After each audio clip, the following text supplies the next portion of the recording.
débat bi déjà on démarre par bureau ki nga xamante ne moo di Farba Ngom.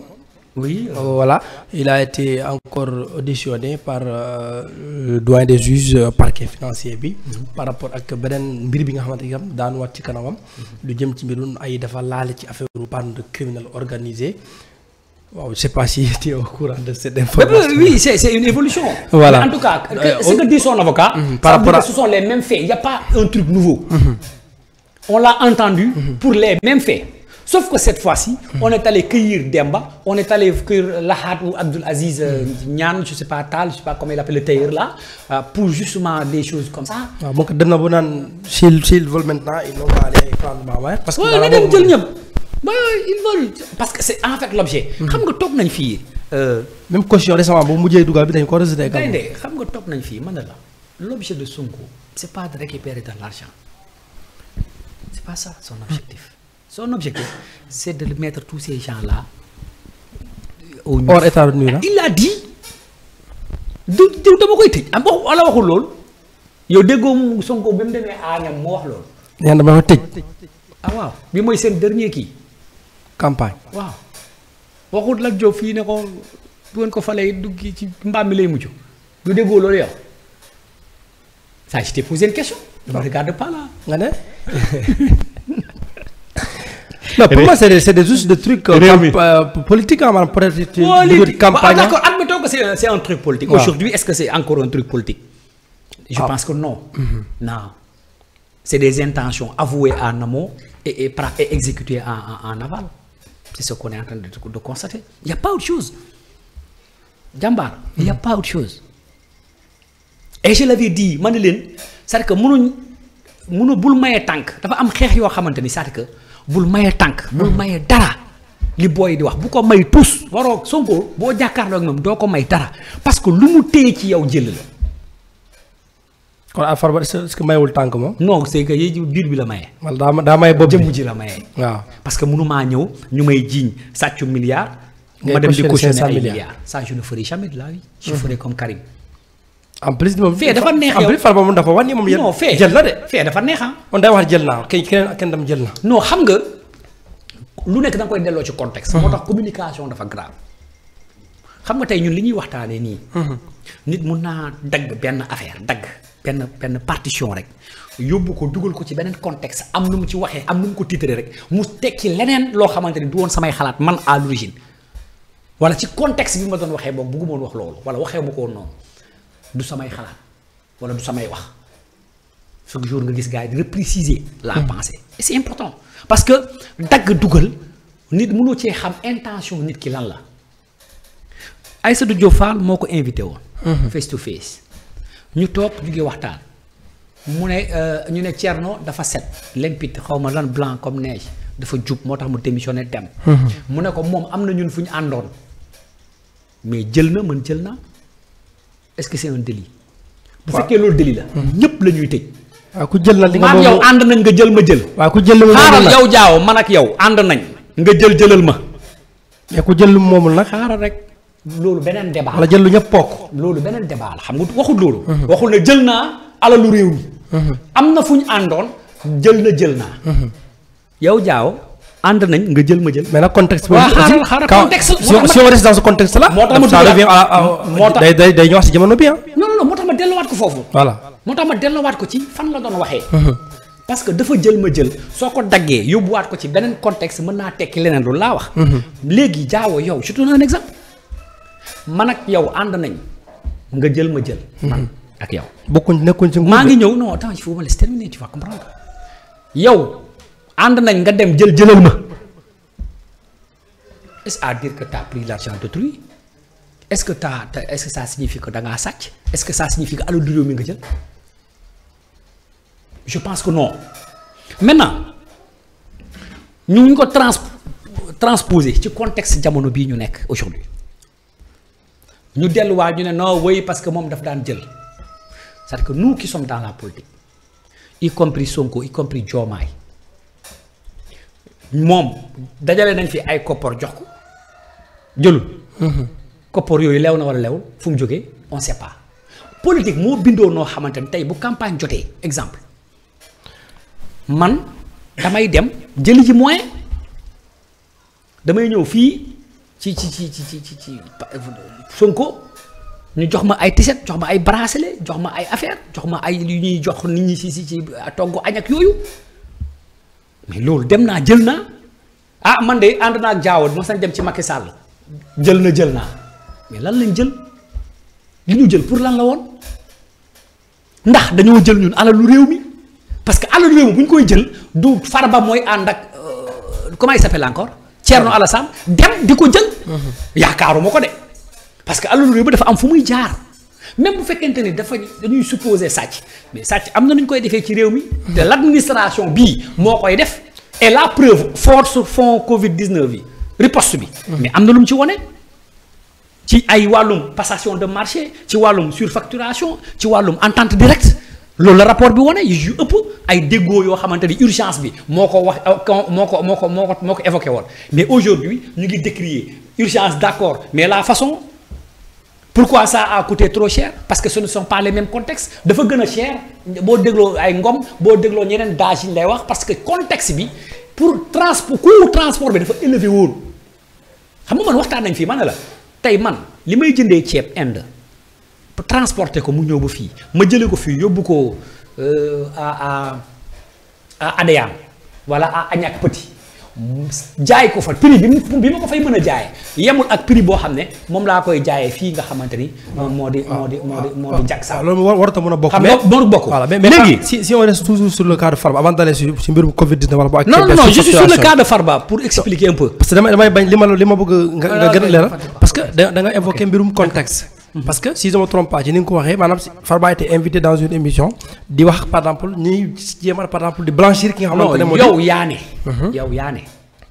yow yaa ne dama ne les faits selon son avocat dafa ne y a pas de truc nouveau maintenant est-ce que mbir mi nekkul njeexitali politique comme politique rek la ci la nekkoon ndax waa ji amoon na lu mu waxoon nga ne ma non Farba nee na jëloon na àndoon na ku jël yow yaa repositionné l'introduction là moo tax ma jël loolu ne la en politique ñun ñi nga xam ne dañuy politique mais bu événement politique jotee ñun dañuy dem jëli.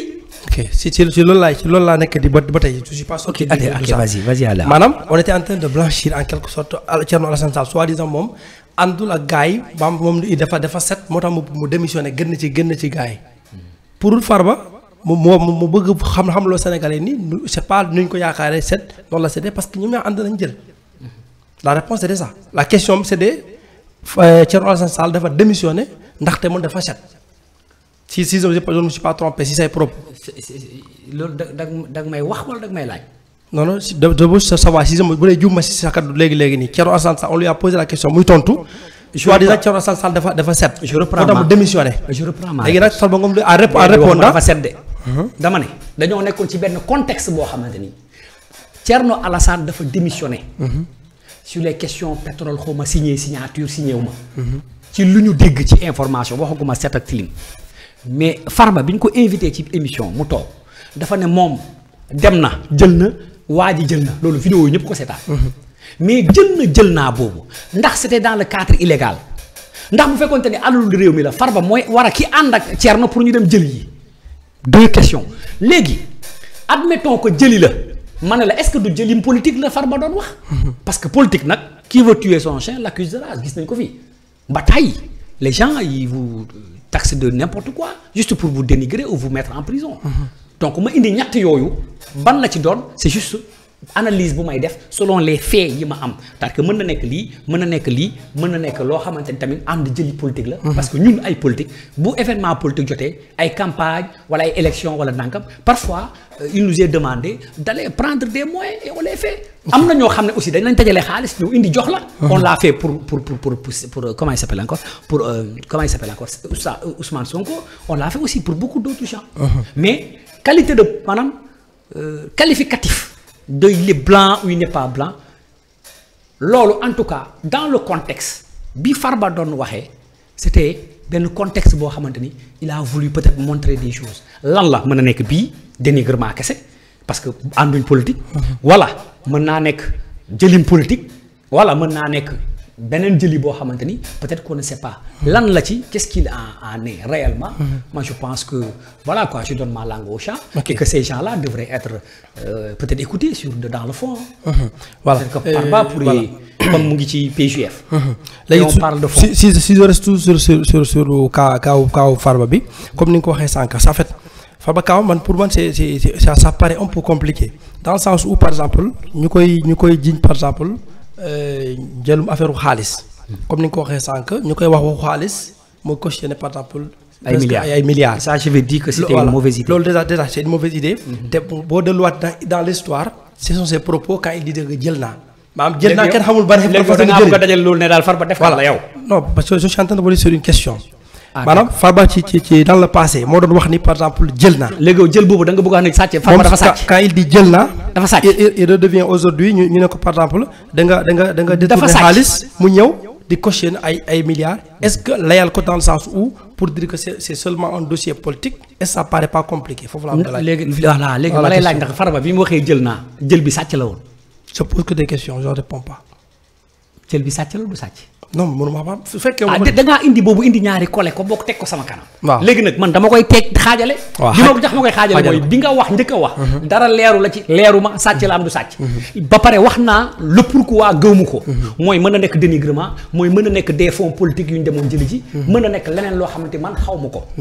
mais ça ne veut pas dire que impérativement que c'était dans des choses nébuleuses gëmu loolu.